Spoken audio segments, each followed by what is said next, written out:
Gandhidham ધારાસભ્યના police વિરુદ્ધના નિવેદનથી ભડકો.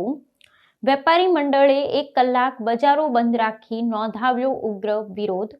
Adipur અને ગાંધીધામના વેપારીઓએ એક સુરે કરી ધારાસભ્યની નિંદા. કચ્છના ગાંધીધામ અને આદિપુરના વેપારી આલમમાં આજે એક અનોખો વિરોધ જોવા મળ્યો હતો. ગાંધીધામના ધારાસભ્ય દ્વારા પોલીસ અધિકારીઓ વિરુદ્ધ કથિત રીતે અપશબ્દોનો પ્રયોગ કરવાના વિરોધમાં ગાંધીધામ આદિપુર વેપારી મંડળ દ્વારા આજે સવારે બજારો બંધ રાખી પ્રતિકાત્મક વિરોધ નોંધવામાં આવ્યો હતો. વેપારી મંડળના આહવાનને પગલે શહેરના મુખ્ય બજારોમાં દુકાનો અને ધંધા રોજગાર 1 કલાક માટે સંપૂર્ણપણે બંધ રહ્યા હતા, જે સ્થાનિક જનપ્રતિનિધિના વર્તન સામે વેપારીઓનો રોષ દર્શાવે છે. ઘટનાની વિગતો મુજબ તાજેતરમાં ધારાસભ્ય દ્વારા ફરજ પરના પોલીસ અધિકારીઓ સાથે ગેરવર્તણૂક કરી અપશબ્દો બોલવામાં આવ્યા હતા, જેના ઘેરા પ્રત્યાઘાત પડ્યા છે. વેપારી એસોસિએશને આ ઘટનાની સખત શબ્દોમાં નિંદા કરતા જણાવ્યું હતું કે કાયદો અને વ્યવસ્થા જાળવવા પોલીસ અધિકારીઓ સન્માનને પાત્ર છે અને કોઈપણ જનપ્રતિનિધિ દ્વારા તેમનું અપમાન ચલાવી લેવામાં આવશે નહીં.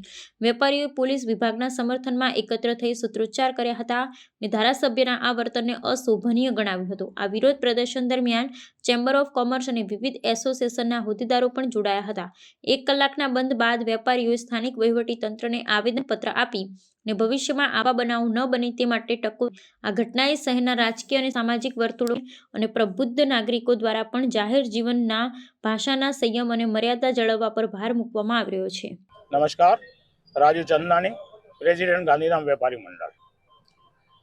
આજે 4 દિવસ પહેલા ધારાસભ્યએ પોલીસ માટે જે અપશબ્દ બોલ્યા છે એ બહુ નિંદા કરવા જેવા છે અને અમે સાંભળ્યો, અમે 4 દિવસથી અમે એ જ વિચારણા કરતા હતા કે આવી રીતે જો દરેક આવી રીતે પોલીસ માટે કે કોઈ પણ ખાતા માટે આવી રીતે બોલશે તો આ આપણા દેશ માટે, આપણા ગામ માટે, બધા માટે ખરાબ છે.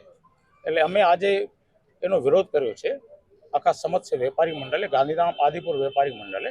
અને પોલીસ જે પ્રજાને આટલો અમારા પડખે રહીએ છે પોલીસ, અને જો એમના માટે આવા અપશબ્દ બોલાય તો એ યોગ્ય નથી. એટલે એ માટે અમે એમના સાથે રહી, પોલીસ સાથે રહી, પોલીસે અમને કીધો નથી બંધ કરવા માટે, પણ અમે એમના સાથે રહીને 5 થી 6 વાગ્યા સુધી પૂરી સમસ્ત બજાર, નાસ્તાની રેકડી હોય કે ચાયનો ટકતો હોય કે જે પણ હોય, ટોટલી આખી ગાંધીધામ બંધ રહી છે. અમારો વેપારી મંડળ સાથે રહેશે દર વખતે પોલીસ સાથે, અને કોઈ પણ એવા અપશબ્દ બોલવા સામે વિરોધ કરશે. જય હિન્દ.